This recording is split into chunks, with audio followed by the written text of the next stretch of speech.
بڑی عجیب کہانیاں لکھی ہیں. فرماتے ہیں کہ سلطان محمود ایک نیک بادشاہ تھا. اس کے پاس ایک دیہاتی نوجوان آ گیا. اس کا تعلق دیہات سے تھا.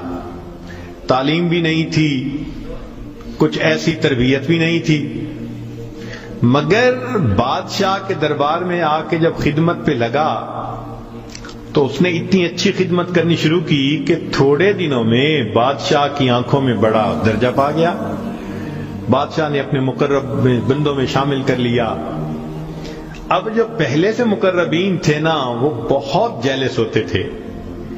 ہم بڑے خاندانوں والے اور بڑی عقل سمجھ والے, تعلیم والے, ہم بادشاہ کے مشیر تھے. یہ کل کا نوجوان پتہ نہیں کہاں سے آ گیا دیہات سے اٹھ کے کہ بادشاہ کی اس کے اوپر بڑی خاص نظر پڑتی ہے. چنانچہ انہوں نے پروگرام بنایا کہ ہم بادشاہ سے موقع ملنے پہ بات کریں گے. انہوں نے بات کی کہ بادشاہ سلامت, جو محبت کی نظر اس کی طرف اٹھتی ہے وہ ہمارے اوپر نہیں اٹھتی. حسب میں ہم اچھے, نسب میں ہم اچھے, مال میں ہم اچھے, عقل میں ہم اچھے, لیکن محبت کی نظر اس کو جو مل گئی وہ ہمیں نہیں مل رہی. تو بادشاہ نے کہا کہ اچھا, میں کسی موقع پہ اس کا جواب دوں گا. اب بادشاہ نے کیا کیا کہ ایک پھل منگوایا جو بہت کڑوا تھا. کاشیں بنوائیں اور کاشیں ان سب لوگوں میں تقسیم کر دیں جو اعتراض کرنے والے تھے, اور ایاز بھی وہیں بیٹھا تھا. تو جس جس کو وہ کاش ملی اس نے منہ میں ڈالا, تھو تھو.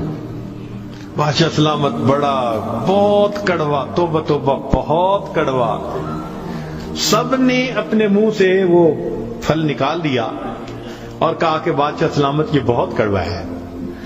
تو بادشاہ نے جب ایاز کو دیکھا تو وہ مزے سے کھا رہا تھا.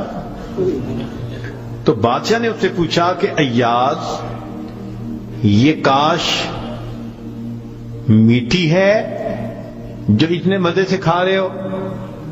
اس نے کہا بادشاہ سلامت ہے تو کڑوی, کھاتے کیوں جا رہے ہو؟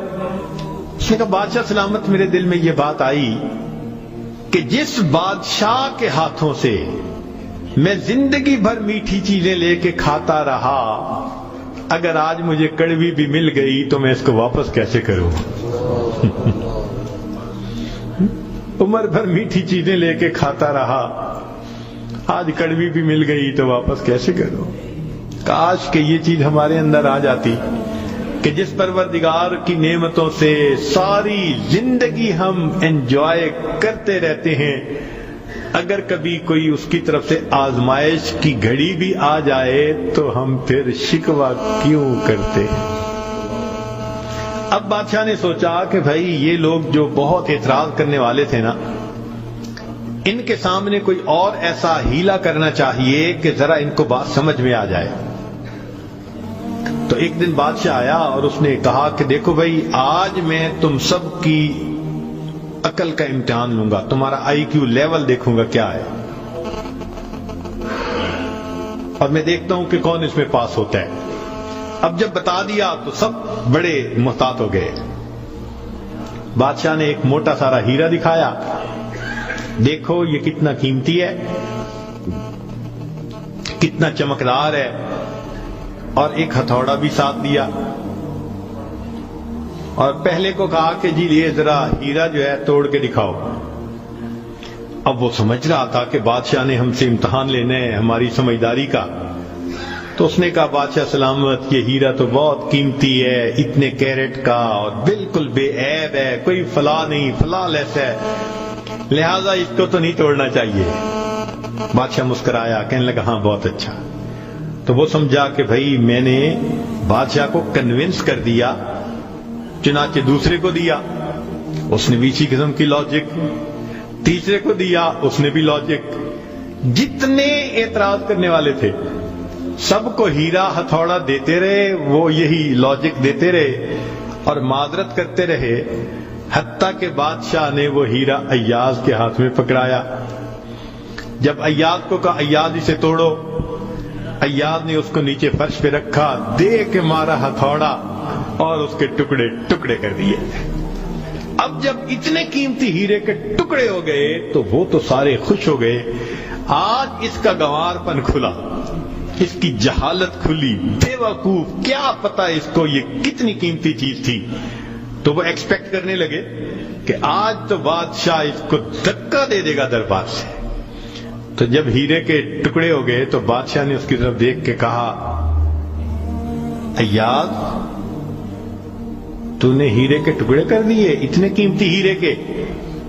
تو ایاز نے آگے سے سمپل سا آنسر دیا کہ بادشاہ سلامت، آپ نے مجھے حکم دیا تھا ہیرے کو توڑ دو۔ اب میرے سامنے دو آپشن تھی، یا تو اتنے قیمتی ہیرے کو توڑ دیتا، یا پھر میں انکار کرتا تو آپ کے حکم کو توڑ دیتا۔ میری نظر میں آپ کا حکم ایسے سینکڑوں ہیروں سے زیادہ قیمتی تھا، لہذا اس کو کم قیمت سمجھتے ہوئے میں نے آپ کے حکم کو نہیں توڑا، میں نے ہیرے کو توڑ دیا۔ تو بھئی جتنا ایاز کے دل میں بادشاہ کے حکم کا احترام تھا، کاش ہم بندوں کے دل میں پروردگار کے حکم کا ایسا احترام آ جاتا۔ ہم خواہشوں کو توڑ دیں، تمناؤں کو توڑ دیں، اپنی امیدوں کو توڑ دیں، ہم کبھی بھی حکم خدا کو نہ توڑیں۔ تیسرا واقعہ لکھا کہ ایک دن ایک معترض جو تھا وہ آیا اور اس نے کہا کہ بادشاہ سلامت، یہ جو آپ کا زیادہ ہے نا چہیتا ایاز، ہمیں لگتا ہے کہ یہ خزانے سے چیزیں چراتا ہے، ہمیں تو شک ہے۔ بادشاہ نے پوچھا کیسے ہے؟ اس نے کہا جی ایک جگہ کلوزٹ بنائی ہوئی ہے اس نے، اور یہ صبح و شام اس کلوزٹ کا دروازہ کھولتا ہے اور دیکھتا رہتا ہے اور تالا لگا کے چابی اپنے پاس رکھتا ہے، چابی کسی کے ہاتھ میں نہیں دیتا۔ تو بادشاہ سلامت ہمیں تو پکا شک ہے کہ آپ کے خزانے سے اس نے قیمتی چیزیں چرا کے رکھی ہیں اور یہ صبح و شام دیکھتا ہے ان کو۔ بادشاہ نے اسی وقت ایاز کو بلوا لیا، لوگوں کے سامنے پوچھا، ایاز تمہاری کوئی کلوزٹ ہے ایسی؟ جی۔ تالا لگا کے رکھتے ہو؟ جی۔ صبح شام کھول کے دیکھتے بھی ہو؟ جی۔ لاؤ چابی اس کی۔ ایاز نے چابی نکال کے دے دی۔ بادشاہ نے ایک آدمی کو بھیجا کہ جاؤ اور کلوزٹ میں جو کچھ پڑا ہے سب اٹھا کے یہ کہ لے کے آؤ۔ اب جب وہ گیا تو ایاز تو مطمئن کھڑا رہا، مگر معترضین بڑے خوش ہوئے، آج پکڑا گیا، آج سمجھ لگے گی بادشاہ کو یہ کیسا بددیانت انسان۔ تھوڑی دیر گزری تو جو گیا تھا وہ تالا کھول کے کیا دیکھتا ہے کہ اس میں ایک پرانا سا لباس ہے اور ایک پرانا سا جوتا رکھا ہوا اور کچھ بھی نہیں۔ بڑا حیران ہوا، اس کو یہ صبح بھی دیکھتا ہے شام بھی دیکھتا ہے۔ وہ اس کو لے کے بادشاہ کے پاس آیا۔ بادشاہ سلامت کلوزٹ میں یہ دو چیزیں تھیں۔ بادشاہ نے کہا ایاز بس یہی کچھ تھا؟ جی یہی تھا۔ ایاز یہ تو اتنی قیمتی نہیں کہ تم ان کو تالے میں رکھو اور صبح شام اس کو جا جا کے دیکھو۔ ایاز نے کہا کہ بادشاہ سلامت میرے لیے قیمتی ہے۔ پوچھا کیوں؟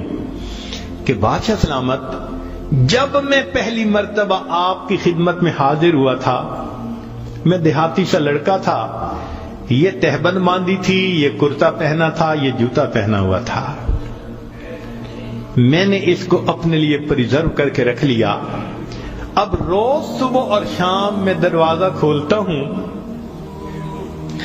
اپنے نفس کو مخاطب کر کے کہتا ہوں ایاز بادشاہ کے احسانات کو مت بھولنا، تمہیں جو اس نے رتبہ دیا تمہاری اوقات تو یہ تھی،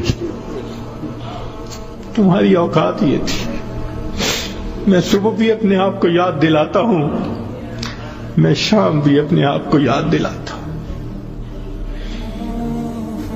مولانا لکھتے ہیں کاش کہ یہ صفت اللہ ہمیں بھی عطا فرماتا، ہم بھی اپنے ابتدا کو دیکھتے، کیا حال تھا،